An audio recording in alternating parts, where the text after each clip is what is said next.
Welcome to social post. నేను Nihal. PMS portfolio management services. So ఈ సర్వీసెస్లో మనం ఇన్వెస్ట్ చేయొచ్చు, ఇన్వెస్ట్ చేసుకుంటే ఎంత రిటర్న్స్ రావచ్చు. సో దీని గురించి మాట్లాడడానికి వెల్త్ చక్రధర్ గారు ఉన్నారు, MP certified and mutual fund distributor. ఒకసారి మన సార్తో మనం మాట్లాడదాం. Hello sir, welcome to social post. Thanks అండి. సార్, ఇప్పుడు పిఎంఎస్లో మనం ఇన్వెస్ట్ చేయొచ్చు అంటారా? ఇఫ్ ఇన్వెస్ట్ చేసినట్లయితే మనకి ఎంత రిటర్న్స్ రావచ్చు? ఐ మీన్ ఎన్ని ఇయర్స్ వరకు కూడా మనం హోల్డ్ చేసుకొని ఉండాలి? యాక్చువల్గా పిఎంఎస్ అనేది ఒక మంచి ఇన్వెస్ట్మెంట్ ఆప్షన్ ఉంది మార్కెట్లో. చాలా మందికి ఇప్పుడు అవేర్నెస్ అయితే వస్తుంది దాని గురించి. మనకి security exchange board of India ఏదైతే ఉందో, security exchange board of India వాళ్ళు డిజైన్ చేసిందే mutual funds, SIF, PMS, AF. So ఈ 4 కూడా కంట్రోల్ బై సెబీ. అయితే చూడండి, 2001, 2002 ఆ టైంలో పిఎంఎస్లో మినిమం వచ్చేసి 5 lakhs ఉంది. సో ఆ రోజులో మినిమం 5 lakhs ఉన్నప్పుడు పిఎంఎస్ మీద 2001, 1995 అట్లాంటి టైంలో ఎక్కువ మంది ఇన్వెస్ట్ చేసేవాళ్ళు కాదు. ఎందుకు అంటే market risk. First of all stock market అప్పట్లో ఇంకా భయం ఉండేది. ఫిక్స్డ్ డిపాజిట్లో ఆ రోజున 16% రిటర్న్ వచ్చేది, మనకి కంఫర్టబుల్గా ఉండేది. సో మంచి రిటర్న్ వస్తుంది ఎఫ్డీలో. ఎందుకు మార్కెట్లో మనం రిస్క్ తీసుకోవాలి అని చెప్పి చాలామంది కూడా పిఎంఎస్కి మొగ్గు చూపించేవాళ్ళు కాదు. ఎప్పుడైతే గణనీయంగా మనకి ఫిక్స్డ్ డిపాజిట్లో రిటర్న్స్ పడిపోతున్నాయి, ఎఫ్డీస్ మీద ఇంట్రెస్ట్ తగ్గిస్తూ వచ్చారో అప్పుడు ఏదైనా ఆల్టర్నేట్ ఉందా అని చూస్తే మనకి పిఎంఎస్ కనిపించింది. ఎందుకంటే మ్యూచువల్ ఫండ్స్ కంటే కూడా పిఎంఎస్ కొంచెం అడ్వాన్స్గా ఉంటుంది. సో 2021 నుంచి కూడా మార్కెట్లో పిఎంఎస్ మీద అవగాహన వచ్చి, ఎస్పెషల్లీ బాంబే.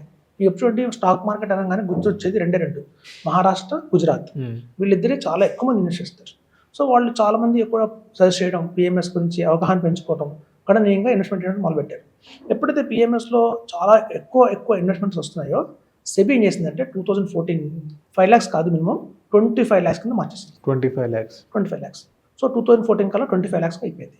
సో చాలా మంది అప్పట్లో బాధపడ్డారు, అరే 5 lakhs ఉన్నప్పుడు చేస్తుంటే బాగుండేది, 25 lakhs అయిపోయింది, మిస్ అయిపోయాం అనేసి. సో ఎప్పుడైతే 25 lakhs చేసిందో ఒక సంచలనమైంది. ఆల్ ఓవర్ ఇండియా కూడా ఒక 5 lakhs ప్రోడక్ట్ ఏమాంతం 25 lakhs మినిమం మారిపోయిందంటే ఏదో ఉంది ఇందులో, ఏదో బెటర్ ఏమో అని చెప్పి ఒక్కసారి అవేక్ అయింది ఇండియా అంతా. అవేక్ అయ్యి అందరూ కూడా తెలుసుకొని దాని గురించి అవగాహన పెంచుకొని ఆ పిఎంఎస్ అనే ప్రోడక్ట్లో ఇన్వెస్ట్ చేయడం బాగా పెంచారు, భారీ ఎత్తున పెంచారు. 25 lakhs, 50 lakhs, 1 crore, 2 crores పెట్టడం మొదలుపెట్టారు. అలా 5 years గడిచేసరికల్లా మార్కెట్లో బాగా బజ్ అయితే వచ్చేసింది పిఎంఎస్ అని చెప్పి. మీరు చూస్తే దగ్గర ఆఫర్స్ కంపెనీలు కూడా 200 కంపెనీలు ఉంటాయి మినిమం ఆ రోజుల్లో. సో ఎప్పుడైతే 2019 దాకా ఉన్న 25 lakhsని బాగా క్రేజ్ పెరిగిపోయింది, డిమాండ్ పెరిగిపోయింది మార్కెట్లో. సో పిఎంఎస్లో ఇన్వెస్టర్స్ బాగా పెరిగిపోతున్నారని చెప్పి వీళ్ళని కంట్రోల్ చేయాలి అనే ఉద్దేశంతో మినిమం టికెట్ సైజు 2019లో సెబీ 50 lakhs కింద మార్చింది. 50 lakhs. సో 2019 నుంచి 50 lakhs. మేము చాలా మంది చెప్పాం 25 lakhs ఉన్నప్పుడు మీరు పిఎంఎస్ చేయండి, పిఎంఎస్ బాగుంటుంది, దీంట్లో మీకు ఎక్స్ట్రా రిటర్న్స్ వస్తాయి, మ్యూచువల్ ఫండ్స్ లా కాదు, దీనికంటే ఒక స్టెప్ అహెడ్ అని చెప్పి చాలా మంది చెప్పాం. సో 25 lakhsలో ఉన్న టైంలో కూడా మన దగ్గర ఇన్వెస్ట్ చేసుకుంటున్నారు మన ఫండ్స్లో. సో 50 lakhs వచ్చేసరికి ఇంకా ఆల్ టైమ్ హై అయిపోయింది. సో చాలా మందికి ఏంటంటే మ్యూచువల్ ఫండ్స్లో ఉన్న వాళ్ళందరికీ కూడా మ్యూచువల్ ఫండ్స్ అంటే సింపుల్ వెనీలా ఫ్లేవర్ లాంటిది. మ్యూచువల్ ఫండ్స్లో ఏ ఉండదు, ఒక large cap, mid cap, small cap, అయితే థీమాటిక్ ఫండ్స్ కొన్ని ఉంటాయి. అంతే తప్ప అందులో ఫండ్ మేనేజర్కి ఒక కీ రోల్ ఏమి ఉండదు. అంటే వాళ్ళు ఒక స్టాక్స్ కొంటాం, హోల్డ్ చేయటం అంతే. మార్కెట్ అప్ అయిందా పెరిగిందా సంబంధం లేదు, ఒక క్వాలిటీ స్టాక్స్ కొని పెడతారు అంతే. సో వాళ్ళకి ఏంటంటే ఒక ఫ్రేమ్ చాలా స్ట్రిక్ట్గా ఉంటుంది పిఎంఎస్లో. మ్యూచువల్ ఫండ్స్లో ఏంటంటే వాళ్ళు అన్ని సెక్టర్స్లో ఇన్వెస్ట్మెంట్ చేయాలి. మీ దగ్గర 100 rupees తీసుకున్నారు అంటే ఫార్మాలో పెట్టాలి, ఐటీలో పెట్టాలి, ఆటో, ఎఫ్ఎంజీసీ, అట్లా దగ్గర మనకి 14 స్టాక్స్ ఉన్నాయి, సెక్టర్స్ ఉన్నాయి. అన్ని సెక్టర్స్లో ఇన్వెస్ట్మెంట్ చేయాలి. వాళ్ళకి తెలుసు ఐటీ ఏం బాగాలేదు, ఫార్మాకి ఇష్యూ వచ్చింది అని తెలిసినా కూడా వాళ్ళు కంపల్సరీగా అన్నింటిలో ఇన్వెస్ట్మెంట్ చేయాలి. సో ప్రతి ఒక్క కంపెనీలో కూడా 6% కంటే మించి పెట్టకూడదు, 2 కండిషన్స్ కూడా ఉన్నాయి. సో ఇన్ని కండిషన్స్ ఉండడం వల్ల ఏంటంటే చేతులు కట్టేసినట్టు అయిపోయింది ఆ ఫండ్ మేనేజర్కి. సో మ్యూచువల్ ఫండ్స్లో ఏంటంటే అందుకే వాళ్ళు ఎక్కువ రిటర్న్స్ ఇవ్వలేకపోతారు అనమాట. సో ఇట్లాంటి రూల్స్ అండ్ రెగ్యులేషన్స్ మనకి పిఎంఎస్లో లేవు. సో ఫండ్ మేనేజర్ ఎంత కావాలంటే అంత, ఏ కంపెనీలో ఒక కంపెనీ చాలా బాగుంది, హెచ్డిఎఫ్సి బ్యాంక్ షేర్ చాలా బాగుంది, రాబోయే 6 monthsలో హెచ్డిఎఫ్సి బ్యాంక్ 10% రిటర్న్ జనరేట్ చేస్తుంది అనుకుంటే 20% దాకా కూడా హెచ్డిఎఫ్సి బ్యాంక్లో పెట్టుకోవచ్చు. ఆ ఆప్షన్స్ అన్నీ కూడా ఉన్నాయి. అలాగే ఫార్మా సెక్టర్స్ బాగాలేదు, రాబోయే నెక్స్ట్ 2 years దాకా ఫార్మా కొంచెం స్ట్రగుల్ అవుతున్నప్పుడు పూర్తిగా ఆ సెక్టర్ని అవాయిడ్ కూడా చేయొచ్చు. సో ఇట్లాంటి అవకాశాలన్నీ కూడా మనకి పిఎంఎస్లో ఫండ్ మేనేజర్కి ఇచ్చారు. సో తద్వారా ఏమైందంటే వాళ్ళు హ్యాపీగా చేసుకుంటున్నారు. సో ఈ పిఎంఎస్ అనేది 50 lakhs కాదు సార్, మరి చాలామంది మ్యూచువల్ ఫండ్స్లో ఎప్పటికీ అర్థం కావట్లేదు ఎందుకు పిఎంఎస్ చేయాలి అనేది. మీకు మంచి ఎగ్జాంపుల్ చెప్తాను. మీ దగ్గర ఒక 50,000 ఉన్నాయి అనుకోండి, 50,000 rupees మీ దగ్గర ఉంది. మీరు ఒక ఏసీ కొనుక్కుంటారా, ఒక ఆప్షన్. లేదా సీలింగ్ ఫ్యాన్ ఎంత, మనకి 5,000 పెట్టి సీలింగ్ ఫ్యాన్ వస్తుంది. 10 సీలింగ్ ఫ్యాన్లు పెడతారా? అక్కడ ఎవరు పెట్టరు కదా. 5,000 చెప్పిన 10 సీలింగ్ ఫ్యాన్లు పెట్టుకోవాలి మనం, చాలా ఎక్కువ చల్లగా వస్తుంది. ఒక ఏసీ పెట్టుకుంటాం, అదే డిఫరెన్స్. సో మ్యూచువల్ ఫండ్స్లో మీరు 50 లక్షలు పెట్టారు అంటే అర్థం ఏంటంటే మీరు 10 సీలింగ్ ఫ్యాన్లు పెట్టుకున్నారు. మీ దగ్గర 50 lakhs కనుక ఉంటే వెంటనే నెక్స్ట్ జంప్ అయిపోవాలి. సీలింగ్ ఫ్యాన్ నుంచి జస్ట్ చూడండి, అందరం సీలింగ్ ఫ్యాన్, తర్వాత కొంచెం కూలరు, తర్వాత ఏసీ అలా అప్డేట్ అవుతుంటాం కదా. ఇది కూడా అంతే. సో మ్యూచువల్ ఫండ్స్ కాకుండా 50 lakhs దగ్గర మీ దగ్గర అక్యుములేట్ అయినాయి అంటే, ఇప్పుడు చూడండి 50 lakhs అంటే చాలా కష్టం. ఒక్కసారి 50 lakhs తేవాలంటే అందరి వల్ల కాదు. సో మేమేం చేస్తామంటే best of the best mutual funds ఇస్తాం ఫస్ట్. వాళ్ళకి గణనీయంగా ఎప్పుడైతే ఒక 6 years 5 years టైం ఫ్రేమ్లో వాళ్ళ ఎస్ఐపీలు కావచ్చు, లంసమ్గా కావచ్చు, వాళ్ళ పోర్ట్ఫోలియో బిల్డ్ అయిన తర్వాత మ్యూచువల్ ఫండ్స్లో 50 lakhs అయిన తర్వాత మేము 45 lakhs నుంచి అలర్ట్ చేస్తాం. సార్ మీ దగ్గర 45 lakhs వచ్చేసింది మ్యూచువల్ ఫండ్స్లో, మీకు ఇంకేమైనా అవకాశం ఉందా ఒక 5 lakhsకి, ఒక పీపీఎఫ్లో కావచ్చు, లేదా గోల్డ్ లోన్ కావచ్చు, ఏదైనా సరే ఉంటే కనుక మీరు ఒక తీసుకురండి 5 lakhs, మనం కలిపి పిఎంఎస్కి వెళ్ళిపోతాం చెప్తుంటాం. సో ఎంతో కూడా ఏంటంటే పిఎంఎస్కి మినిమం 50 lakhs కాబట్టి 50 lakhs లేని వాళ్ళు కూడా మ్యూచువల్ ఫండ్స్లో ఎంటర్ అయ్యి కొత్తగా ఎస్ఐపి వచ్చింది 10 lakhs. సో ఎదర్ ఎస్ఐపి అని మ్యూచువల్ ఫండ్స్లో ఎంటర్ అయ్యి అమ్మంతం ఒక 2-3 years తర్వాత 4-5 years తర్వాత కనుక 50 lakhs బిల్డ్ అయితే ఆటోమేటిక్గా మనం పిఎంఎస్ కట్టమని చెప్తున్నాం. పిఎంఎస్కి వెళ్ళిన తర్వాత ఎలా ఉంది సార్ అక్కడ పోర్ట్ఫోలియో? మ్యూచువల్ ఫండ్తో కంపేర్ చేసుకున్నట్లయితే చెప్తాం ఎంత? సో పిఎంఎస్లో అనేది కేవలం మ్యూచువల్ ఫండ్స్ అనేది నాకు చెప్పేది ఏంటంటే వ్యూవర్స్ అందరికీ కూడా 50 lakhs టార్గెట్. 50 lakhs మీ దగ్గర మ్యూచువల్ ఫండ్స్లో వచ్చాయి అంటే మాత్రం ఆ నెక్స్ట్ స్టెప్ కింద మీరు పిఎంఎస్కి వెళ్ళిపోండి అని చెప్తాం. సో మీరు మంచి క్వశ్చన్ అడిగారు కాబట్టి నేను మన దగ్గర ప్రింటెడ్ రిటర్న్స్ కూడా ఉన్నాయి, మనం డిస్కస్ చేద్దాం. చూడండి గత 3 years చూసుకుంటే లాస్ట్ 3 years మార్కెట్ బాగా డౌన్ అయిపోయింది, బాగా అప్ అయింది, మళ్ళీ డౌన్ అయింది.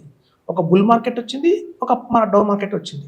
సో 3 yearsలో జరగాల్సింది జరిగిపోయింది. సో ఈ 3 years పారామీటర్స్లో మ్యూచువల్ ఫండ్స్లో ఇన్వెస్ట్ చేసిన వాళ్ళకి ఎలా వచ్చింది, పిఎంఎస్లో పెట్టిన వాళ్ళకి ఎలా వచ్చింది, మనం రిటర్న్స్ చూద్దాం. ఫస్ట్ లార్జ్ క్యాప్ కేటగిరీ తీసుకుందాం. నిఫ్టీ 50 అంటారు. లార్జ్ క్యాప్ అంటే అందరూ కూడా ఇండెక్స్ని నిఫ్టీ 50 కింద తీసుకుంటారు. సో నిఫ్టీ 50 మనకి ఇచ్చిన రేట్ ఎంత అంటే 12.44% ఇచ్చింది.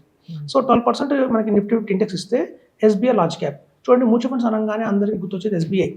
మన గ్రామీణ బ్యాంకుల్లో గ్రామాలలో కూడా అన్ని చోట్ల కూడా ఎస్బీఐ బ్యాంక్స్ ఉంటాయి కాబట్టి బ్యాంక్ వెళ్ళిన ప్రతి ఒక్కళ్ళు కూడా ఎస్బీఐ లార్జ్ క్యాప్లో వేయండి అని చెప్తారు. సో చాలామంది ఇండియాలో ఇన్వెస్ట్ చేసేది ఎక్కువ ఫండ్స్ పెట్టేది ఎస్బీఐలోనే. సో ఎస్బీఐ లార్జ్ క్యాప్ మనకి ఎంత ఇచ్చింది? 13% ఇచ్చింది. ఇలాంటి మనం కంపేర్ చేస్తే ఎన్జే అనే కంపెనీ ఉంది. సో ఎన్జే ఇండియా అనేది ఒక నేషనల్ వైడ్ డిస్ట్రిబ్యూటర్ అనమాట మ్యూచువల్ ఫండ్స్లో. వాళ్ళు 1994లో ఎస్టాబ్లిష్ అయిన కంపెనీ. 30 years నుంచి ఆ కంపెనీ ఉంది. వాళ్ళు పిఎంఎస్ కూడా రన్ చేస్తున్నారు.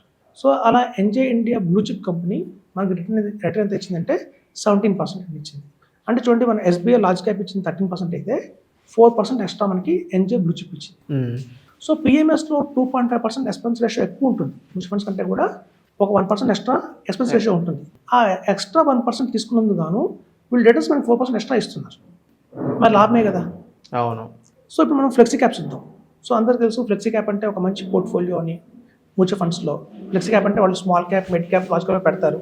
సో ఇట్లాంటివి మనం తీసుకుంటే నిఫ్టీ 500 అనేది ఇండెక్స్ తీసుకుంటారు అన్నమాట. నిఫ్టీ 500 అనేది ఇండెక్స్ ఫ్లెక్సీ క్యాప్కి. అది మనకి 14.64% రిటర్న్ ఇచ్చింది. సో అందరికీ తెలుసు బెస్ట్ ఇండియాలో ఉన్న మిడ్ క్యాప్స్లో మ్యూచువల్ ఫండ్స్లోకి వస్తే ఫ్లెక్సీ క్యాప్ మోడల్లో quant flexi cap. So quant flexi cap అనేది అందరికీ కొంచెం బాగా తెలిసిందే. అది మనకి 16% రిటర్న్ ఇచ్చింది.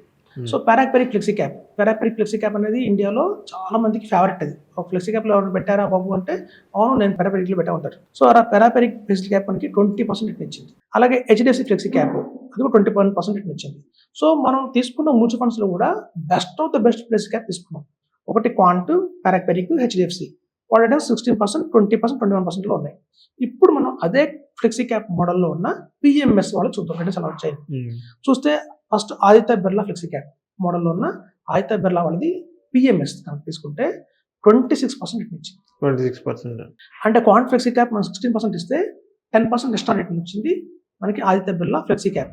అలాగే పారాపెరిక్ ఫ్లెక్సీ క్యాప్ మనం అనుకున్నాం 20% రిటర్న్ ఇచ్చింది. అలాగే ఎన్జే ఇండియా వాళ్ళ మల్టీ క్యాప్ ఉంది.